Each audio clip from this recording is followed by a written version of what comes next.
सुप्रभात बच्चों। ऑनलाइन कक्षा में आप सभी का स्वागत है। मैं मनोज साहू। आज मैं पढ़ाने जा रहा हूँ आप लोगों को कक्षा 7वीं के हिंदी पुस्तक के पाठ 17 वर्षा बहार। इस पाठ के कवि हैं श्री मुकुटधर पांडे। आइए इस पाठ के बारे में जानते हैं।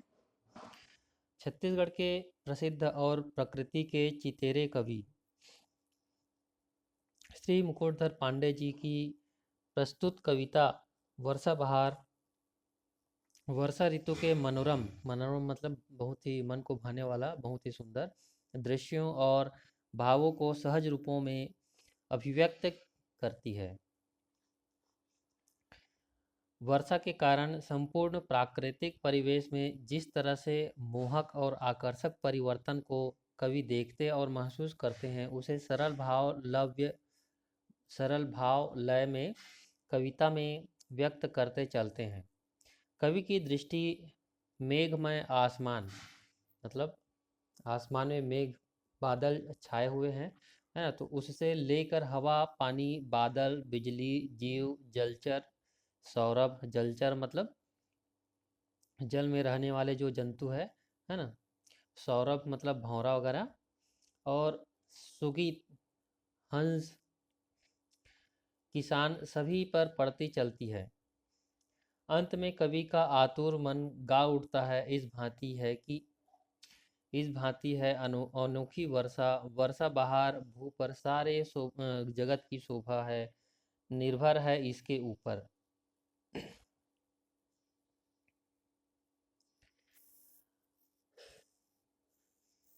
ये देखिए,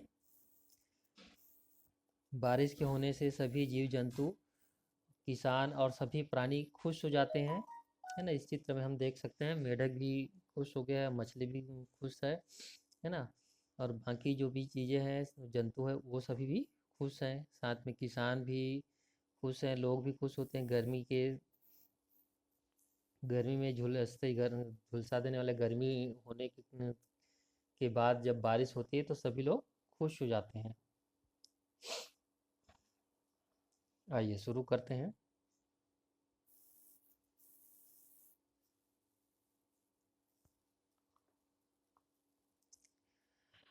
वर्षा बहार सबके मन को लुभा रही है, नभ में छटा अनूठी घनघोर छा रही है।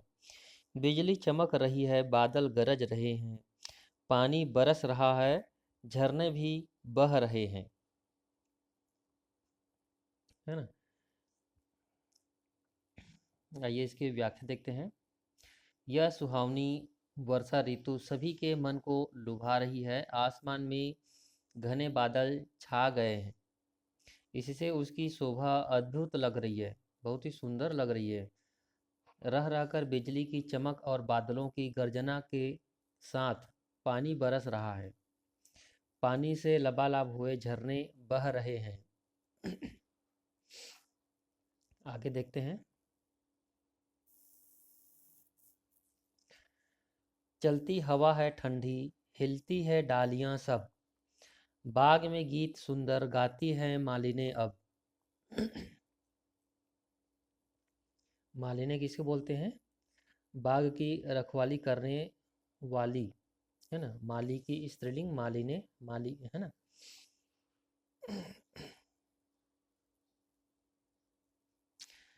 आगे देखते हैं। तालों में जीव जलचर अति हैं प्रसन्न होते, फिरते लाखों पपीहे है ग्रीष्म ताप खोते।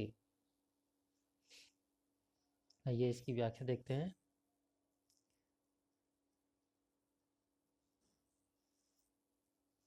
कवि कहते हैं कि वर्षा ऋतु में ठंडी हवा के चलने से सभी डालियां हिल रही है, मालिनें बगीचों में सुंदर गीत गा रही हैं, तालाबों में रहने वाले जीव बहुत ही प्रसन्न हो रहे हैं, पपीहे अपनी गर्मी को शांत करते हुए दिखाई दे रहे हैं। ग्रीष्म ताप खोते हैं, और धीरे धीरे गर्मी की जो ग्रीष्म ऋतु की जो तपन है, वो धीरे धीरे कम होने लगते हैं, है ना।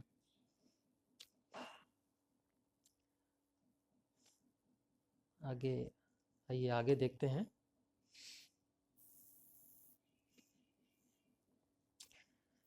करते हैं नृत्य वन में, देखो ये मोर सारे, मेढक लुभा रहे हैं गाकर सुगीत प्यारे।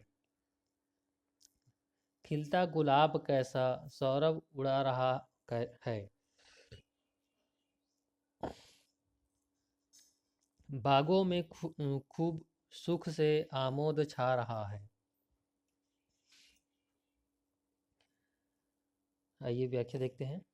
कवि कहते हैं कि वर्षा ऋतु में जंगल में मोर नाच रहे हैं और मेढक टर टर की आवाज में सुंदर गीत गाकर मनोरंजन कर रहे हैं।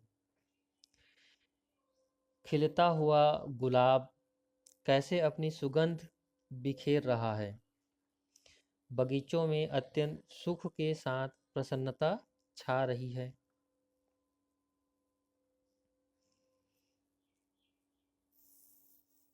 आइए आगे देखते हैं। चलते कतार बांधे, देखो ये हंस सुंदर, गाते हैं गीत कैसे लेते किसान मनहर। इस भांति है अनोखी वर्षा बहार भू पर, सारे जगत की शोभा निर्भर है इसके ऊपर। आइए व्याख्या देखते हैं। कवि कहते हैं कि वर्षा ऋतु में ये बादलों के झुंड हंस की तरह पंक्तिबद्ध होकर, झुंड मतलब ग्रुप है ना, पंक्तिबद्ध होकर मतलब लाइन से क्रमबद्ध होकर चल रहे हैं और किसान मन को हर लेने वाले गीत गा रहे हैं। इस तरह यह अनोखी वर्षा की बहार भूमि पर है और सारे संसार की सुंदरता इसी के ऊपर ही आश्रित है। आइए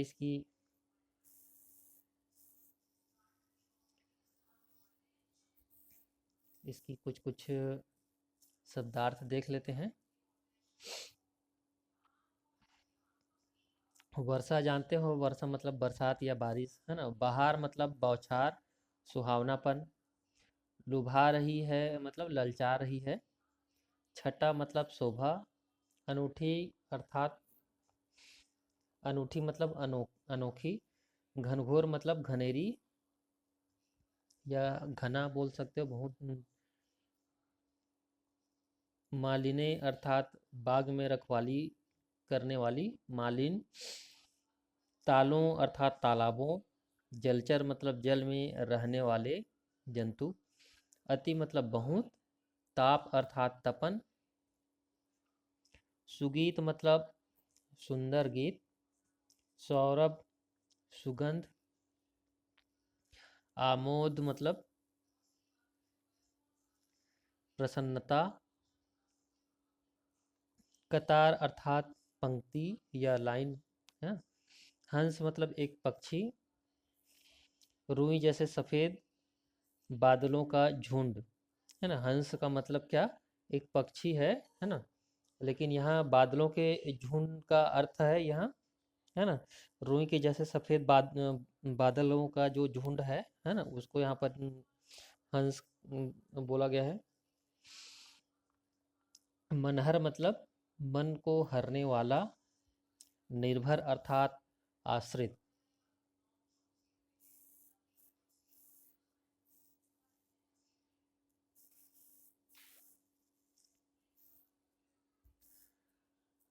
आइए इसके कुछ प्रश्नोत्तर देखते हैं।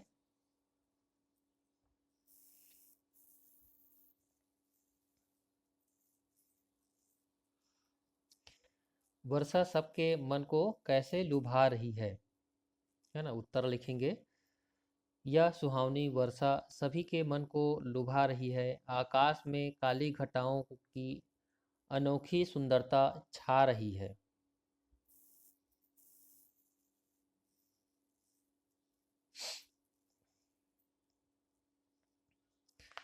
दूसरा प्रश्न देखते हैं।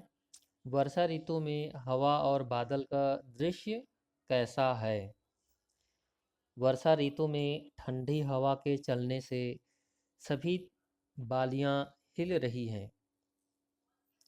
बादल गरज रहे हैं।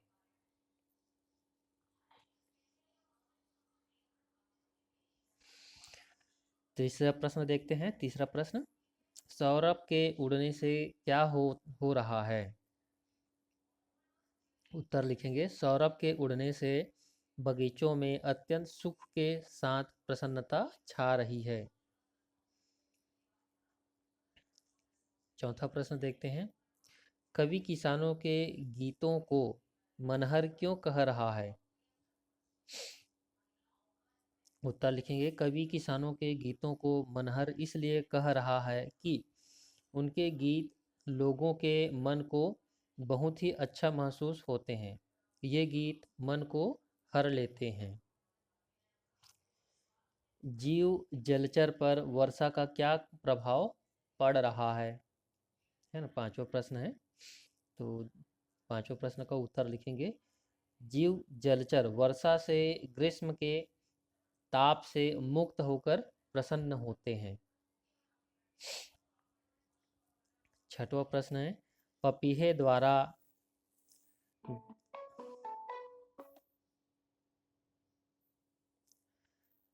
पपीहे द्वारा ग्रीष्म ताप होने का क्या अर्थ है? पपीहे द्वारा ग्रीष्म ताप होने का अर्थ है कि वर्षा के आने से पपीहे अपनी गर्मी को शांत करते हैं। सातवां प्रश्न देखते हैं, सारे जगत की शोभा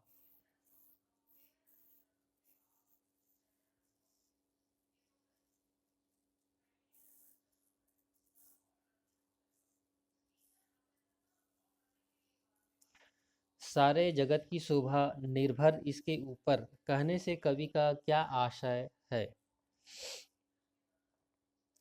तो इसका उत्तर लिखेंगे, कवि का आशय यह है कि सारे संसार की सुंदरता वर्षा ऋतु पर ही निर्भर है। आइए, इस तरह से ये कविता पूरी हो गई।